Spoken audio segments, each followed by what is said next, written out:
Hey guys, Jay here. Another shirtless video, but don't worry. Anyway, I want to share with you guys another kind of failed experiment and then like an accident that actually is kind of like a happy accident. So when I was failing in making a build, which is the Autosparker, it is a build that I make in the previous patch 0.10, and it is a very fun build. So basically how it functions is you use this Earthbound staff, you shoot one singular projectiles of spark. I mean, not projectile, but one singular cast of spark. It is going to shock and kill an enemy.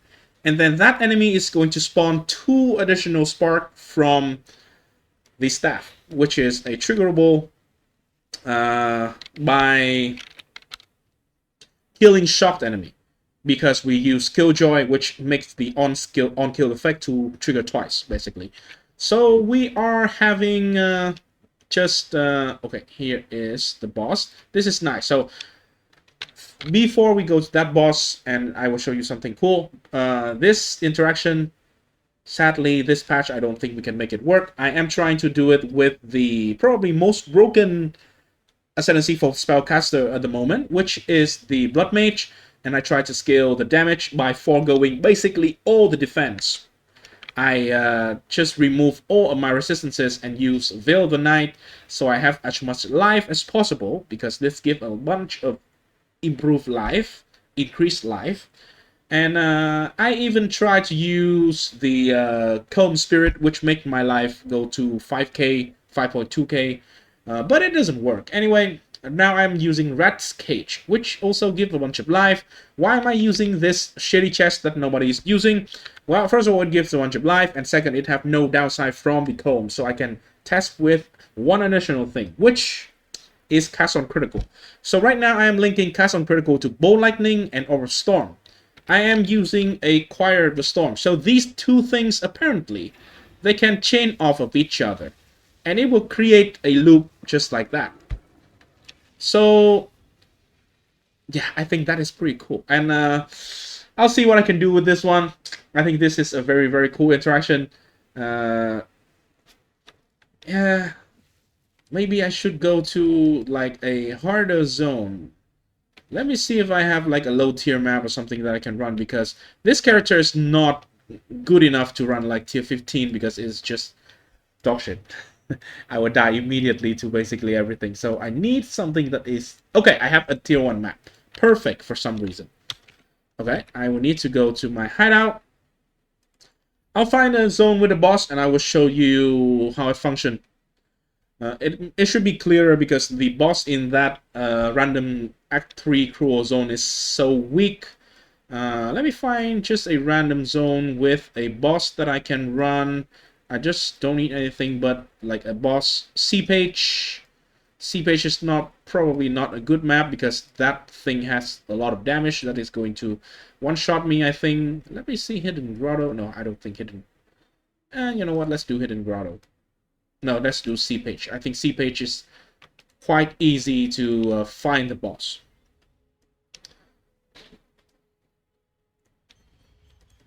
So because this is a tier 1 map, if you have not catch what an Autosparker is, now you have a chance to see a Autosparker.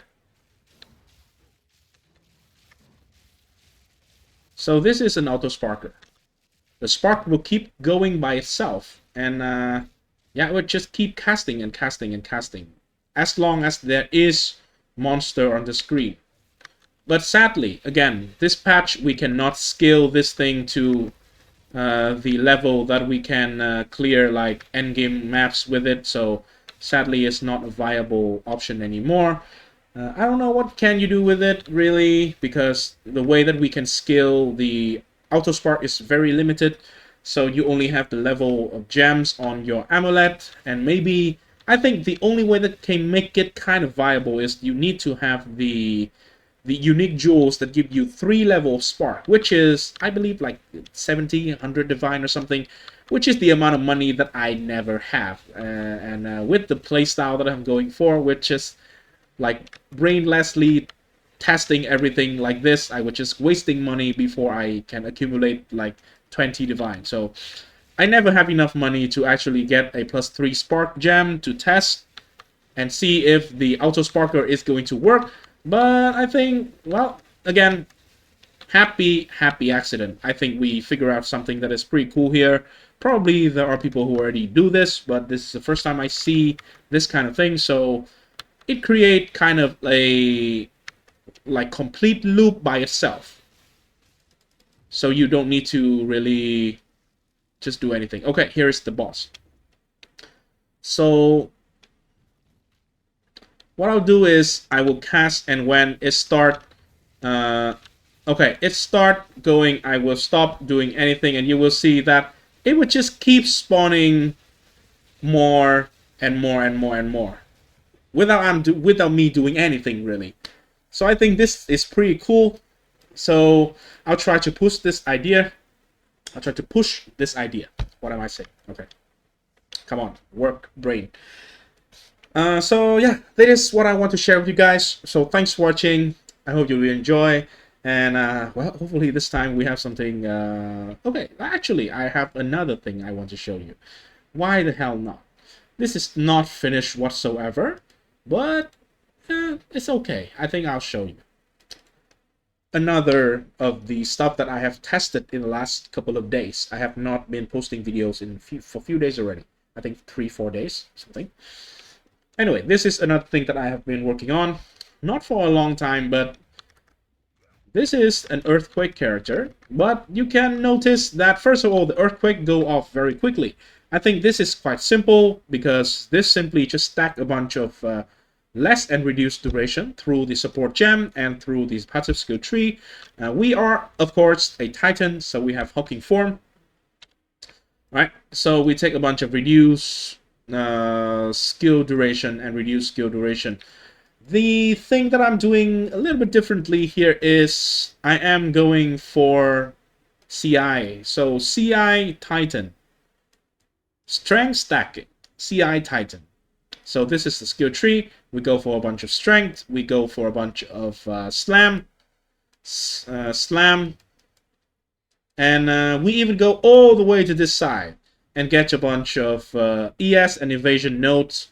Why? Because we actually have a decent amount of evasion. So apparently this character is pretty damn tanky. We can make an earthquake character with like a bunch, like 8.4k ES here and almost 10k evasion rating. I think with some conditional stuff we might have 10k. And because of the path thing that I am choosing here, initially I path through this way and get a bunch of like increased spell damage, which is going to work very nicely with the Crown of Ice. So Crown of Ice, even though right now I path through the outside of the skill tree, so I don't have a bunch of increased spell damage, it is still going to be a nice way to scale the damage. I can get increased damage, like increased damage while holding a melee weapon. This is a very nice numbers here. And yeah, I used to have a bunch of increased spell damage because I go through this way, but because I want to have a bunch of extra passive, so I can get the Black Side Training, Heroic Tragedy. This whole section did not exist before, so now I have the energy shield per 2 strength, and because I have a bunch of strength, so that results in this massive amount of ES. It doubled my energy shield pretty much, as you can see. And yeah, I want to go this way and grab the chance to Aftershock as well. And I want to grab some of these so I can actually use a two-handed weapon on one hand because it can give more damage. This is the pretty shitty one in general, but I don't understand why, but the maces seems to be very expensive in the current Dawn of the Hunt. This one is not particularly good whatsoever, but it's still very, very freaking expensive. I don't understand why. So basically, yeah, just +5. That's it. +5. And attack speed is very nice. Increase physical damage is very low roll. Low roll. And this is flat fire. It's not flat fist. So this kind of weapon is kind of dog shit. Still. Okay, so let me go to C-Pitch here. And show you a little bit of what it looks like. So this is you know, the playstyle is going to be relatively the same to any like Earthquake build out there, but it is a very different way of scaling and building this Earthquake character that I think is kind of interesting and I want to share with you guys. So probably, okay, this video is going to have a lot, right? So I am trying to see how good the Aftershock is. I have never played with Aftershock, like full investment before, so I want to do that. But basically it will look like this, right? The Earthquake goes off very quickly. It has massive AoE because I am linking Magnify Effect and Reach. So both of the support gem for AoE, I am putting it in the Earthquake, and it just results in a massive amount of AoE. And then less duration, so basically there is no damage support whatsoever in the Earthquake. All the damage support I put into the Rolling Slam, which is a massive amount of damage. Okay, there is a rare monster down there. Let's just hope that it is a relatively tanky one, so we need to use... Okay. Yep. So that is basically one single Rolling Slam, but it not echo, but Aftershock a bunch of time because I have very heavy investment into Aftershock. And so one single time that I use Rolling Slam, it probably will just always at least Aftershock once, at least. And a lot of the time it actually Aftershock multiple times because of the support gems. So this is going to be another build that I am like not finishing at the moment, because I do think that the damage of this build can be pushed much higher. Of course, the improvement in the weapon is going to be very massive. I think right now that is the weakest point of the build, I believe. And by the way, for the focus, which is the desired offhand for this build, because we want a bunch of ES, flat ES of course, and we want a bunch of spell damage, which through the Crown of Ice actually is increased attack damage. So we can do the what is the focus? The focus that gives you like 12%, maybe more with corruption, 12% spell damage per 10 spirit.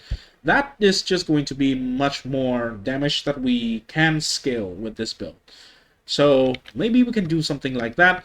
And if you really want just a lot of damage, there is a very quick fix that you could do to get just a shit ton of damage for this build, even though it is not entirely optimal. I have used this one before in another build. You might recall it, and you might not. But where is it? So where is the damn chest? Iron. No. Where is my... Seriously, did I sell that? Or I must have left that in some other character, I guess. But it is the chest that gives you Iron Will and Iron Rip. Iron Will and Iron Rip. So... yeah, there's none. So yeah...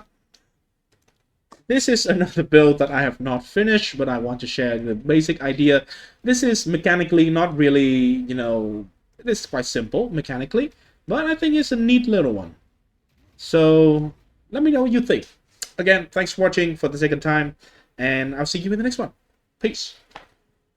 Oh, I forgot. From now on, I need to say this. Play the game. Do not let the game place you.